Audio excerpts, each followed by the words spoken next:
আসসালামু আলাইকুম students, welcome to infra. আজকে আমরা পড়ব বিদ্যুৎ বা চলতড়িৎ কারেন্ট ইলেকট্রিসিটি।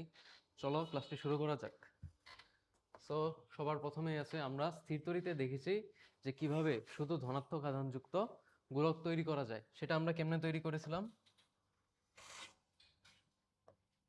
সেটা আমরা একটা গোলক, দুইটা গোলক স্পর্শ করিয়ে তাদের কাছে একটা ধনাত্মক ধনাত্মক না সরি ঋণাত্মক আধানযুক্ত দণ্ড আনার ফলে যত সব ধনাত্মক আধান আছে তারা আকর্ষণ পেয়ে কাছে এসে পড়বে। এইগুলোকে সব ধনাত্মক আধান থাকবে, আর যেগুলো ঋণাত্মক আধান সেগুলো বিকর্ষণের ফলে দূরের গোলকটিকে চলে যাবে। তারপর এদেরকে যদি আলাদা করে দেওয়া হয় তাহলে শুধু পজিটিভ গোলক আর শুধু নেগেটিভ চার্জিত গোলক পাওয়া যায়। সো এদেরকে যদি আমরা আলাদা রাখি, তারা হচ্ছে চার্জিত, তারা একে অপরকে স্থির বৈদ্যুতিক আকর্ষণে আকর্ষণ করছে আর কি, স্থির বৈদ্যুতিক বলে। কিন্তু আমরা যদি এখানে একটা লাইন দিয়ে দেই তাহলে কি দেখা যাবে? আধানগুলো প্রবাহিত হয়ে সেইগুলোকে চলে যাচ্ছে। এখন সেখানে তারা শুধু আকর্ষণ করতে পারতো।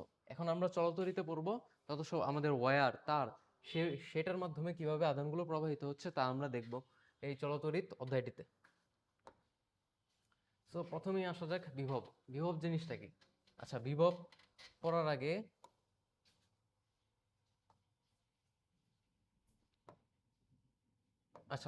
আগে বিভব দেখা যাক। সো বিভব জিনিসটা কি? মনে করলো একটা তারের একটা প্রান্ত আরেকটা প্রান্ত, এই দুই প্রান্তের মাঝে মনে করলা এই প্রান্তের বিভব VA, এই প্রান্তের বিভব VB। এখন আমি এই বিভবের সংজ্ঞাটা কিভাবে দেব?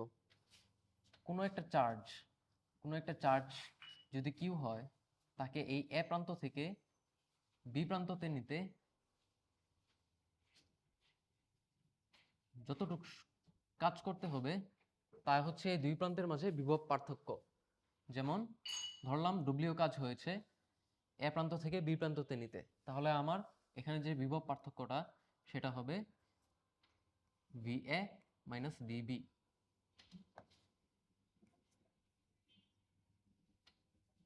এখন আমার কথা হলো, সে কারেন্টটা যে আই কারেন্ট, সে এদিক থেকে এইদিকে গেছে। তার কারণটা কি? তার কারণ হচ্ছে ভোল্টেজ যে ভোল্টেজ এ বেশি ভোল্টেজ বি হতে, আর কারেন্ট প্রবাহিত হবে যেদিকে নিম্ন বিভব। সেটা আমরা একটু সামনেই বিস্তারিত জানবো। তার আগে তড়িৎচালক শক্তির জিনিসটা কি সেটা আমরা দেখে নিই। মনে করলো একটা সার্কিট আছে,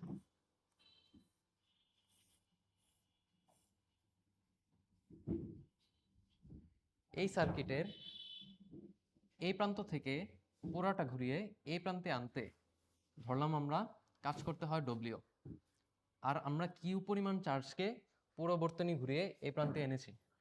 সো কিউ চার্জকে যেহেতু এনেছি, তাহলে তার তড়িৎচালক শক্তি বা ইএমএফ, ইলেকট্রোমোটিভ ফোর্স, হবে W/Q, যেটা হচ্ছে তোমার বিভবই বলতে গেলে। তড়িৎচালক শক্তি যেটা, সেটা বিভবেরই তার এককটা বিভবেরই মতো। সো বিভবের একক কি? বিভবের একক যদি আমরা এখানে দেখি, উপরে আছে জুল, নিচে আছে চার্জ, মানে চার্জের একক কুলম্ব, কাজের একক জুল। সো এটা হবে জুল পার কুলম্ব। কিন্তু এই এককটা ইউজ না করে আমাদের ইউজ করা হয় ভোল্ট একক। সো বিভবের একক হচ্ছে ভোল্ট। সো আমরা নেক্সট টপিকে চলে যাই। নেক্সট টপিক হচ্ছে আমাদের বিদ্যুৎ প্রবাহ। সো বিদ্যুৎ প্রবাহ জিনিসটা কি, কেন হয়, সেটা আমরা দেখব।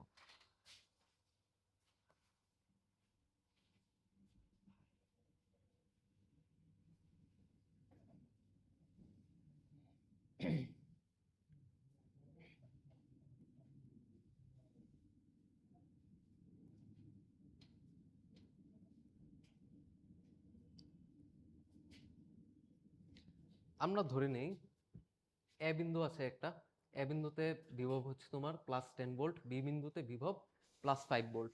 সো এখানে যদি আমরা একটা ইলেকট্রনের বা একটা চার্জের কথা চিন্তা করি, ধরলাম কিউ চার্জ আছে,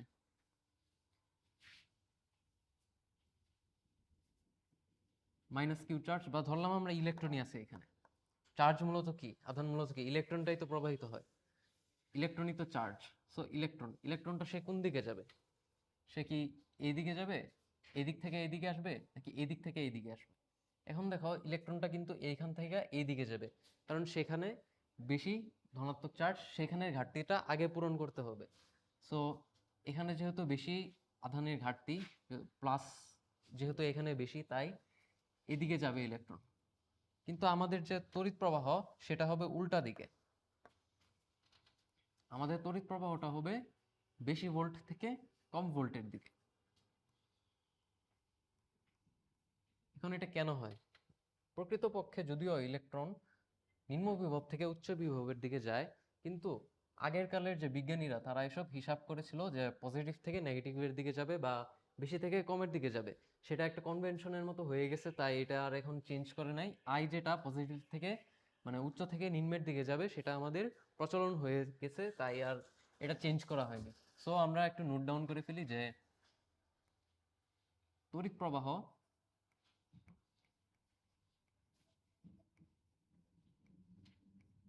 হবে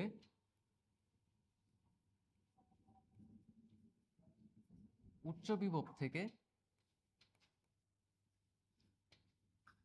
নিম্ন বিভবে বা নিম্ন ভিতে। আর যেটা ইলেকট্রনের প্রবাহ সেটা হবে নিম্ন বিভব থেকে উচ্চ বিভবের দিকে। সো বিদ্যুৎ প্রবাহের আমাদের সংজ্ঞা অনুযায়ী যেটা, সেটা হচ্ছে যদি টি সেকেন্ড সময়ে কিউ পরিমাণ চার্জ, কিউ কুলম্ব চার্জ প্রবাহিত হয়, তবে 1 সেকেন্ড সময়ে চার্জ প্রবাহিত হবে কিউ বাই টি কুলম্ব, সেটা হচ্ছে আমাদের তড়িৎ প্রবাহ is equal two I. So আয়ের একটা সূত্র আমরা পাইলাম, আর সেই যে কুলম্ব, কুলম্ব তো হবে না, আচ্ছা ঠিক আছে, কুলম্ব পার সেকেন্ড আর কি। আচ্ছা, এটা তোমরা বুঝতে পারবা।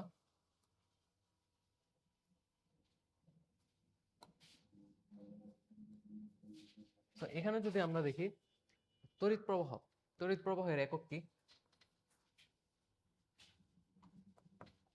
উপরে আছে চার্জ, নিচে আছে সময়, তাহলে এটা কি হবে? Coulomb per second, coulomb per second, বা এটাকে বলা হয় অ্যাম্পিয়ার। অ্যাম্পিয়ার এককটাই বেশি প্রচলিত। আর তোমরা পাশাপাশি এটাও জেনে রাখো যে এটাকে কুলম্ব পার সেকেন্ড হিসাবেও লেখা যায়, এটাও আরেকটা সূত্র। সো আমরা নেক্সট যদি দেখি, এটার আরেকটা সূত্র, I is equal to NE by T। এখানে তোমাদেরকে একটা কথা বলে দিই যে এই ইউনিভার্সে যত সব চার্জ আছে, চার্জ সবাই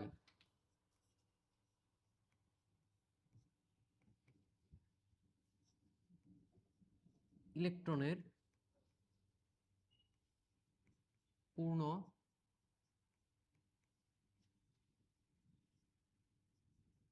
সংখ্যার গুণিতক। এখন কেন এমন হলো? কোনো বস্তু সে আহিত বা চার্জিত হয় কেন? ইলেকট্রন হয় তার কাছে বেশি আছে, বেশি থাকলে নেগেটিভ চার্জে চার্জিত হয়, ইলেকট্রন কম থাকলে পজিটিভ চার্জে চার্জিত হয়। সো আমাদের যে চার্জটা থাকবে সেটা হয়, মনে করলা তোমার ইলেকট্রন যেটা আছে, জয়টা ইলেকট্রন কম ততটুকুই চার্জ হবে, জয়টা ইলেকট্রন বেশি ততটুকুই তার চার্জ হবে। এখন আমরা যদি দেখি, মনে করলা চার্জ তোমার হতে পারবে 2e, 3e, কিন্তু 1.5e কখনোই আমাদের ইলেকট্রনের চার্জ হবে না, কারণ দ্যাট একটি আর দ্যাটটি মানে দ্যাটটি ইলেকট্রন, এটা কখনো সম্ভব? এটা কখনো সম্ভব না। আর ইলেকট্রনের চার্জ আমরা জানি কত, 1.6 ইন্টু 10⁻⁻19 কুলম্ব। সো পৃথিবীতে যত রকমের চার্জ বা আধান রয়েছে তা হবে এই যে এই সংখ্যাটা তার পূর্ণ সংখ্যার গুণিতক, এটা ইন্টু n হবে পৃথিবীতে যত সব এক্সিস্টিং চার্জ আছে সেটা হবে এই সংখ্যার পূর্ণ সংখ্যার গুণিতক। সো আমরা নেক্সট টপিকে মুভ অন করব। ও নেক্সট টপিকে যাওয়ার আগে একটা ছোট ম্যাথ আছে, সেই ম্যাথটা হচ্ছে এই যে এটা। এখানে বলা হয়েছে 1 ন্যানো এম্পিয়ার, ন্যানো মানে 10 to the power inverse 9 ampere. Nano মানেই 10 টু দি পাওয়ার ইনভার্স 9, এখানে ন্যানোমিটার থাকলেও 10 to the power inverse 9 metre হতো। তারপরে 1 ন্যানো এম্পিয়ার বিদ্যুৎ 1 সেকেন্ড প্রবাহিত হলে কয়টি ইলেকট্রন প্রবাহিত হয়? আমরা যে সূত্রটা দেখেছি না, যে এই যে এখানে এখানে আসলে আমরা কি বুঝাইছি, যে ইলেকট্রনের চার্জ ইনটু কতগুলো ইলেকট্রন প্রবাহিত হয়েছে ভাগ সময়, কতটুকু সময় তা প্রবাহিত হয়েছে তা আমরা লিখেছি এখানে। সো এখান থেকে যদি আমরা বের করি, এটা হচ্ছে আমার প্রবাহিত বিদ্যুৎ বা আই, এটা হচ্ছে আমার টাইম টি। সো কতটি ইলেকট্রন প্রবাহিত হয়েছে আমার বের করতে হবে এন। সো আমাদের সূত্র অনুযায়ী I is equal to N E by T. সব আমরা এসআই এককে রাখবো। So 10 to the power inverse 9, এখানে এম্পিয়ার একক, is equal to N into ইলেকট্রনের চার্জ আমরা জানি 1.6 into 10 to the power inverse 19 by 1।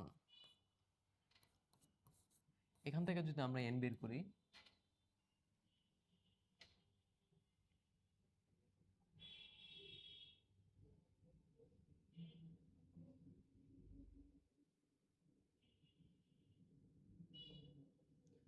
সেটা হবে 6.25 ইন্টু 10 টু দি পাওয়ার 9, অর্থাৎ সেটা হবে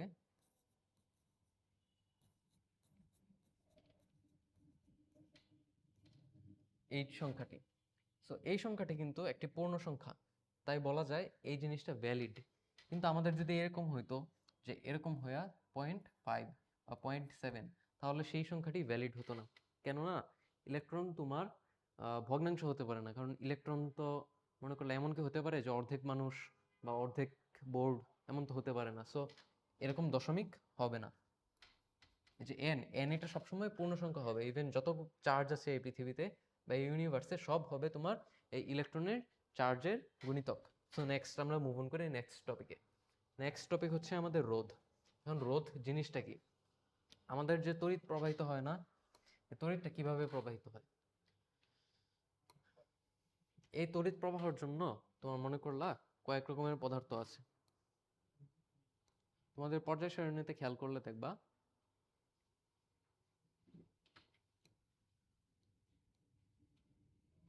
কিছু আছে পরিবাহী, কিছু আছে অপরিবাহী,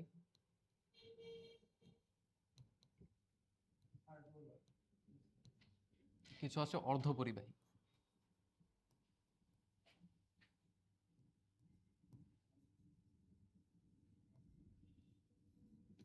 পরিবাহী দিয়ে কারেন্ট ফ্লো হয়, অপরিবাহী দিয়ে কারেন্ট ফ্লো হয় না কখনোই। আর অর্ধপরিবাহী কি হয়? তাপমাত্রাটা বাড়ালে তাদের যে পরিবহন ক্ষমতা সেটা বৃদ্ধি পায়, কিন্তু শুরুতেও হালকা হালকা করে, বা কেউ কেউ বিদ্যুৎ পরিবহন করে না, কিন্তু তাপমাত্রা বাড়ার সাথে সাথে তাদের যে কারেন্ট ফ্লো সেটা বৃদ্ধি পায়। এখন পরিবাহীতে কিভাবে পরিবহন হয়? আমরা যদি একটা পরিবাহীর ভিতরে দেখি না, ধাতব বন্ধন পড়ে থাকছো তোমরা, যে মনে করলা বিভিন্ন পরমাণু থাকে, পরমাণুর কেন্দ্রে নিউক্লিয়াস, সেটার আশেপাশে ইলেকট্রনগুলো ঘোরাঘুরি করে, কিন্তু সেখানে দেখা যায় কি ধাতুর মাঝে ফাঁকা ফাঁকা স্থানে, আর পরিবাহী যে ম্যাক্সিমাম ধাতু, ম্যাক্সিমাম ধাতু বলতে গেলে সবাই ধাতুই, এই যে ধাতব দণ্ডে দেখা যাবে কি কিছু মুক্ত সঞ্চারণশীল ইলেকট্রন আছে।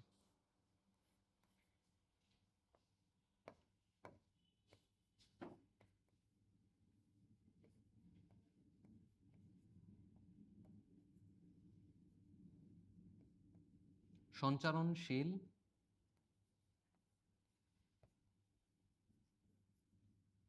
ইলেকট্রন। সো এই সঞ্চারণশীল ইলেকট্রনগুলোর জন্যই তারা মনে করলা এই যে এখানে যে তড়িৎ প্রবাহিত হয়, ইলেকট্রনগুলা এদিকে যায় বা বিদ্যুৎ এদিকে যায়, এই ইলেকট্রনগুলো তো যাওয়া লাগবে, এই ইলেকট্রনগুলো যাবে, কিন্তু সে যদি পরমাণু থেকে মুক্ত না হয় সে কিভাবে যাবে? কিন্তু ধাতুতে কি হয় মনে করলা, ধাতু যেমন একটা সোডিয়াম ধাতু, সোডিয়াম ধাতুর সর্বশেষ কক্ষপথে মাত্র একটা ইলেকট্রন থাকে। তার কি হয়? তার এই এই কক্ষপথের ইলেকট্রনের সাথে আকর্ষণ খুব কম হয় না ধাতুর? ধাতুর সাধারণত যে সর্বশেষ কক্ষপথ তার সাথে যে ইলেকট্রনটা থাকে তার সাথে আকর্ষণ খুব কম হয়, তাই সে সহজেই ছুটে এমন সঞ্চারণশীল ইলেকট্রন হিসাবে থাকে। তাই তারা বিদ্যুৎ পরিবহন করতে পারে। কিন্তু আমরা যদি একটা অপরিবাহী মানে অধাতু, অপরিবাহীগুলা অধাতু হয়ে থাকে ম্যাক্সিমাম সময়। যেমন আমরা যদি ক্লোরিনে দেখি, ক্লোরিনের শেষ কক্ষপথে 7টা ইলেকট্রন থাকে, 1 2 3 4 5 6 7। তো 7টা ইলেকট্রনকে কিন্তু সে খুব স্ট্রংলি আটকে রাখে। তো এখান থেকে ইলেকট্রন এমন সঞ্চারণশীল হওয়ার কোনো সুযোগ নেই। তাই সে কি করে, সে ইলেকট্রন ছাড়বে না, তাই ফলস্বরূপ তার মাঝে কোনো বিদ্যুৎ সঞ্চালনও হবে না। আবার যদি আমরা সিলিকনের শেষ কক্ষপথে দেখি, সিলিকন হচ্ছে আর কি তোমার অর্ধপরিবাহী। তার কক্ষপথে আছে 4টা। এখন 4টা, সে বেশিও না আবার একেবারে কমও না। যদি খুব বেশি ইলেকট্রন থাকে তাহলে আকর্ষণটা বেশি হয়, ইলেকট্রন ছাড়ে না, বিদ্যুৎ পরিবহন হয় না। যদি ইলেকট্রন একদম কম হয় তাহলে কি করে, তোমার এটা সহজেই ছেড়ে দেয়, বিদ্যুৎ পরিবহনও ভালোভাবে হয়। কিন্তু সিলিকনের তো বেশিও নাই কমও নাই, ঠিক ঠিক 4টা আছে। তাহলে সে কি হবে, তার শুরুর অবস্থায় খুব কম ইলেকট্রন ছাড়বে একটা, কিন্তু যদি তাপমাত্রা বৃদ্ধি করা হয় তাহলে আর কি কম্পনটা বৃদ্ধি পায়, সে কারণে সিলিকন অর্ধপরিবাহী, তার বিদ্যুৎ পরিবহন ক্ষমতা বৃদ্ধি পায়, এজন্য সিলিকনকে অর্ধপরিবাহী বলা হয়। সে কখনো কখনো পরিবাহীর মতো আচরণ করে যখন তাপমাত্রাটা বৃদ্ধি করা হয়, আর অর্ধপরিবাহীর মতো আচরণ করে যদি তাপমাত্রাটা কমানো হয়। আর অর্ধপরিবাহীর কিছু উদাহরণ হলো সিলিকন, জার্মেনিয়াম, এগুলো।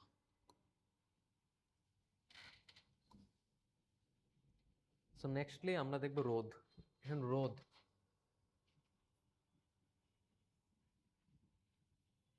মনে করলাম এখানে উচ্চ বিভব বা প্লাস, এখানে মাইনাস। এখন ইলেকট্রন কোন থেকে কোন দিকে যাবে, বিদ্যুৎটা আগে কোন দিকে যাবে সেটা ডিটারমাইন করি। বিদ্যুৎটা যাবে প্লাস থেকে মাইনাসের দিকে বা উচ্চ বিভব থেকে নিম্ন বিভবের দিকে। কিন্তু আমরা যদি ইলেকট্রনের কথা চিন্তা করি, ইলেকট্রনটা যাবে তো এই মাইনাস থেকে প্লাসের দিকে। এখানে মাইনাসের আধিক্য মানে ইলেকট্রনের আধিক্য বেশি, সে প্লাসের দিকে চলে যাবে, এই তার দিয়ে আর কি ইলেকট্রন। আর তড়িৎ প্রবাহিত হবে এই দিক বরাবর। কিন্তু এর মধ্যে যদি আমরা দেখি বিভিন্ন পরমাণু থাকে।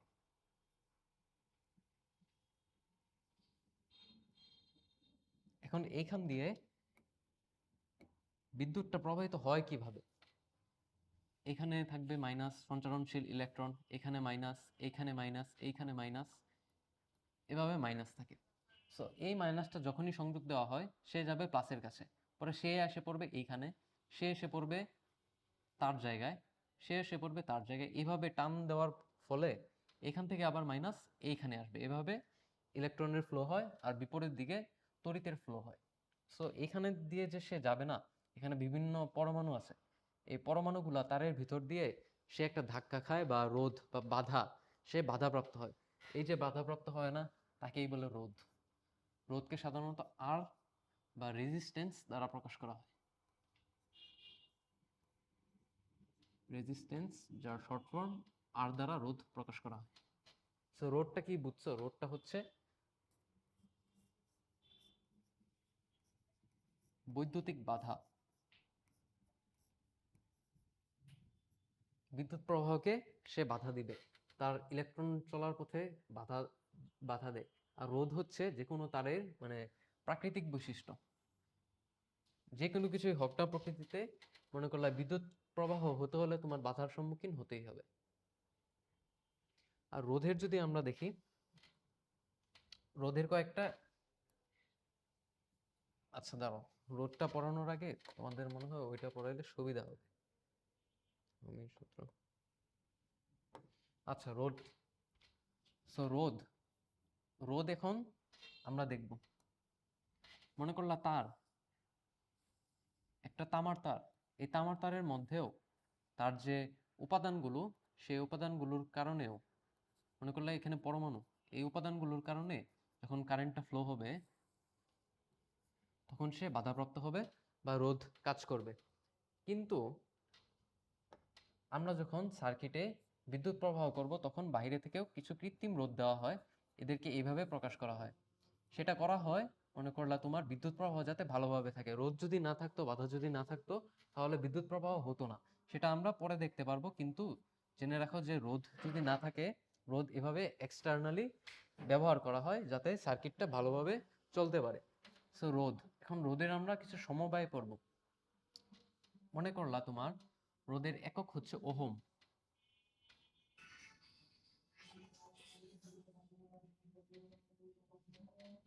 রোধ, রোধ আমাদের মনে করলা বর্তনী যে আঁকা হয়, এই যে বর্তনীতে, এটা হচ্ছে বাধা বা রোধ। এই রোধকে লেখা হয় ওহম দিয়ে, 2 ওহম থাকতে পারে, 3 ওহম থাকতে পারে, এমন। সো আমরা যদি দেখি রোধ দুই ভাবে থাকতে পারে, রোধের যেটা সমবায় সেটা আমরা দেখবো এখন।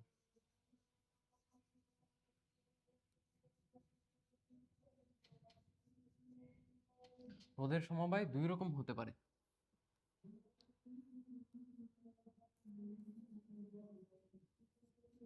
শ্রেণী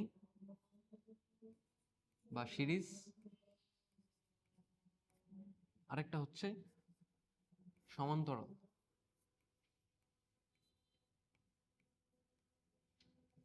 বা প্যারালাল।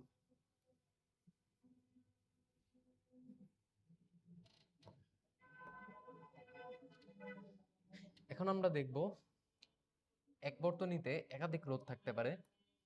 যেমন এই যে সিরিজ বর্তনীর কথা আমরা দেখি, মনে করলো একটা বর্তনী, বর্তনীতে এমন দুইটা রোধ আছে।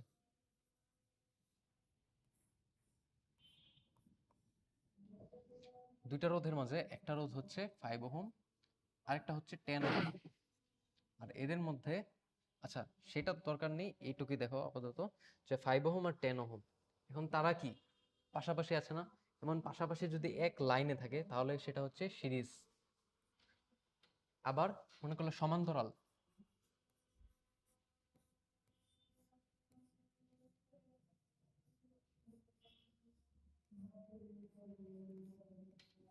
রোধ যদি এমন, তারটা যদি এসে এমন দুইটা ভাগ হয়ে যায়, দুইটা বা তিনটা বা একাধিক ভাগ হয়ে তোমার মনে করলা দুইটা তারে দুইটা রোধ যুক্ত করা হয়, তাহলে সেটা হচ্ছে প্যারালাল কানেকশন। সো ধরলাম এটাও 5, এটাও 5, এটা ধরলাম 10, ঠিক আছে। সো এখন আমাদের কি কাজ করা লাগবে? আমাদের অনেক সময় হিসাবের সুবিধার্থে বা মনে করলো দুইটা রোধের বদলে আমরা একটা রোধ দিব, যে একটা রোধই এই দুইটা রোধের কাজ করবে। এখন আমরা সেটা কিভাবে করব সেটা আমরা এখন দেখব। মনে করলে এখানে দুইটা রোধ আছে, আমার দুইটা রোধ আমি ইউজ করতে চাইতেছি না, আমি চাইতেছি যে যে কোনো একটা রোধ দিয়েই এই দুইটা রোধের কাজ হোক। তাই আমরা এখানে একটা নতুন কনসেপ্ট আনবো, সেটা হচ্ছে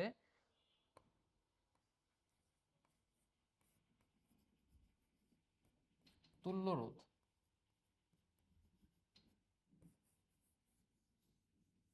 যদি কানেকশন এমন সিরিজ বা শ্রেণীতে থাকে, তাহলে আমরা কি করব, দুইটা জাস্ট সিম্পলি যোগ করে দিব।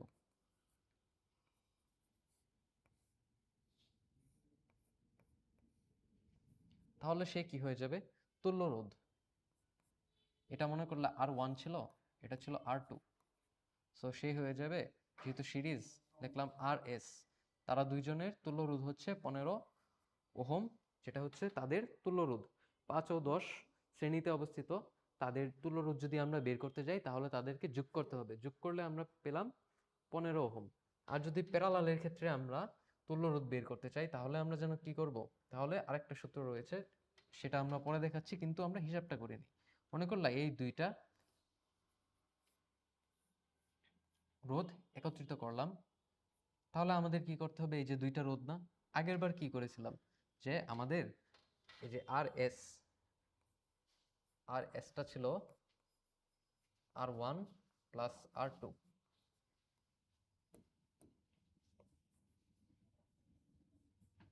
কিন্তু এই ক্ষেত্রে হবে কি, মনে করলে এটা প্যারালালের তুল্য রোধ, সো আমরা এটাকে বলবো যে R P resistance of parallel. So এটা হবে, এটার যে উল্টোটা 1/rp ইজ ইকুয়াল টু হবে 1 বাই, এটা যদি r1 হয় তাহলে 1/r1 প্লাস 1/r2, এই যে r1 r2। তাহলে আমরা এখান থেকে যদি হিসাব করি 1 by resistance of parallel is equal to 1/5 plus 1/10 is equal to 3/10। So rp হবে 10/3। তাহলে আমরা এখান থেকে সূত্র পেলাম এটা।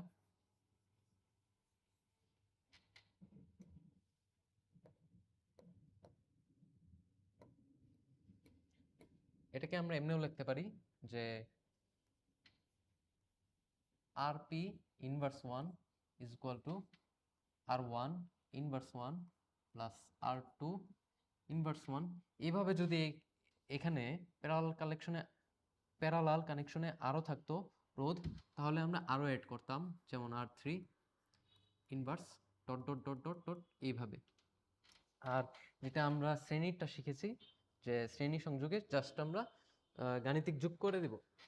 সো আর এসটা কি হবে, r1 plus r2 plus r3 plus dot dot dot dot. যে রোধের আমরা দুইটা সূত্র, তাহলে ফাইনাল দুইটা সূত্র, যে যদি সমান্তরালে থাকে রোধগুলো তাহলে আমরা জাস্ট সিম্পলি যোগ করে দেব, আর যদি প্যারালালে থাকে তাহলে তাদের যে তুল্য রোধ হবে তার ইনভার্স সমান সমান হবে যতগুলো রোধ আছে তাদের ইনভার্সের যোগফল। সো আমরা নেক্সট একটা ম্যাথ করব।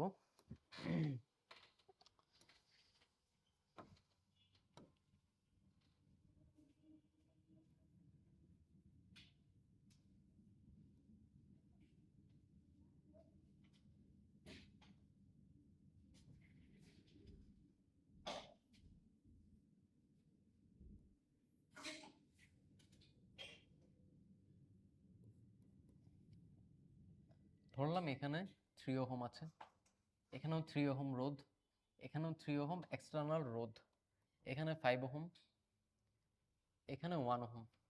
সো এখানে দেখতেছো যে, আচ্ছা আরেকটা জিনিস যেটা, এই যে এই তার আছে, এই তারগুলো আমরা ম্যাথ করার ক্ষেত্রে ধরে নিই যে এই তারগুলোর রোধ 0, কিন্তু প্রকৃতপক্ষে যেসব তার থাকে যেমন তামার তার, স্টিলের তার, যেটাই থাক, সেটার মাঝে একটা তাদের যে উপাদানের জন্য একটা আলাদা রোধ আছে, কিন্তু সেটা খুবই নগণ্য হয়, সেটা আমরা কাউন্টে ধরি না। কিন্তু এক্সটার্নালি যেসব আমরা রোধ দেই বর্তনীটাতে কারেন্ট ফ্লো হওয়ার জন্য, সেটা আমাদের খুবই ইম্পর্ট্যান্ট। এখানে আমরা যদি তুল্য রোধটা বের করতে চাই, সো আমাদের সেকশন ওয়াইজ যেতে হবে। এই দুইটার যে তুল্য রোধ, এই দুইটা কিসে আছে, শ্রেণী সমবায়ে আছে। সো তাদের জাস্ট সিম্পলি যোগ করলেই আমরা তাদের তুল্য রোধ পেয়ে যাব। আর এস বা R series is equal to 5 plus 1 is equal to 6 ohm.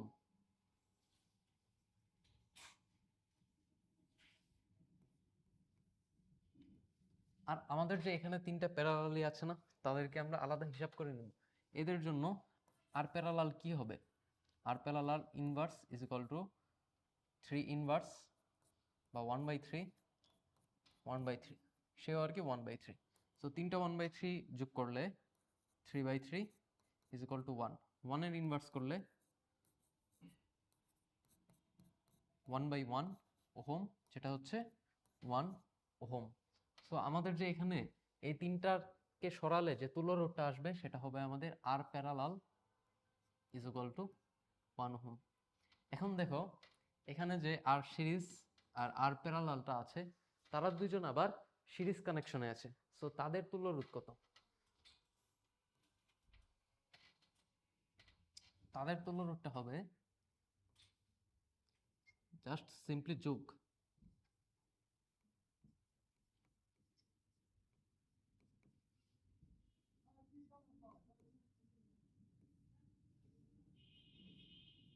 So so আমরা তাহলে এখানে পেলাম 7 ওহম। সো আমাদের যে এতক্ষণ পড়া আমরা ডিসকাস করলাম,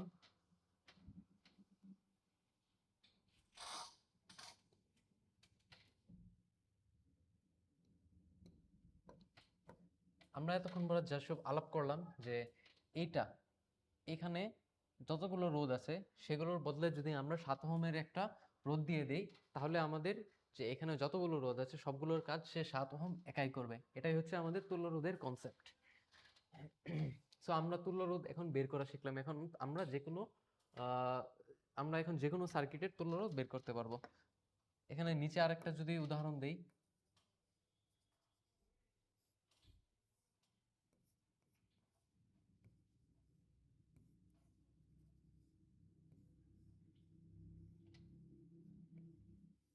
এখানে ধরলাম আছে আমার 5, এখানে আছে 2, 1, 3, এখানে আছে আবার 6 ওহম, সবগুলো ওহম এককে। তো তাদের তুল্য রোধ কত হবে? এখানে যদি আমরা হিসাব করি, ফার্স্টে আমরা ছোট থেকে শুরু করব। এই যে ভিতরে একটা লাইনের উপরে আছে, তারা কিতে আছে? তারা আছে সিরিজ কানেকশনে। তো তাদের তুল্য রোধটা হবে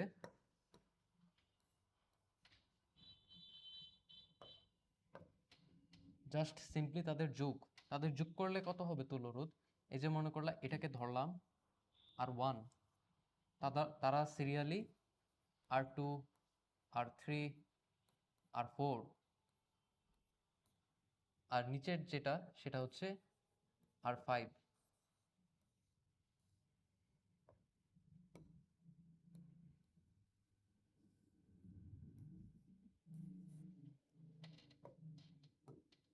সো আমরা যদি দেখি R2, R3, R2, R3, R4 তারা শ্রেণীতে আছে। তাদের যে তাদের তুল্য রোধ হবে জাস্ট তাদের যোগফল, কেননা শ্রেণীতে থাকলে শুধু জাস্ট যোগ করা হয়। সো তাদের হবে 2, 1, 3, 3 আর 3, 6। নিচে আর একটা 6 ওহম ছিল, উপরে আর একটা 5 ওহম।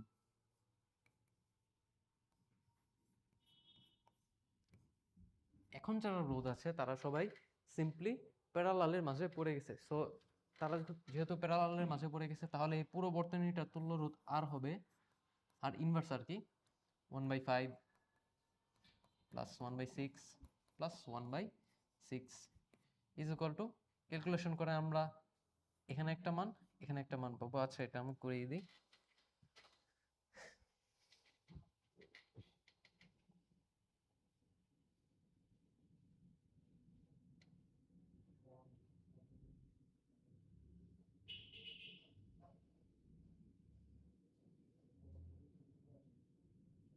সো এখানে 8টা হবে আমার 15/8। তাদেরকে যোগ করলে আর কি 8/15 আসে। তারপর আবার যেহেতু ইনভার্সকে আবার সোজা করলে 15/8 ওহম আসছে আমার তুল্য রোধ।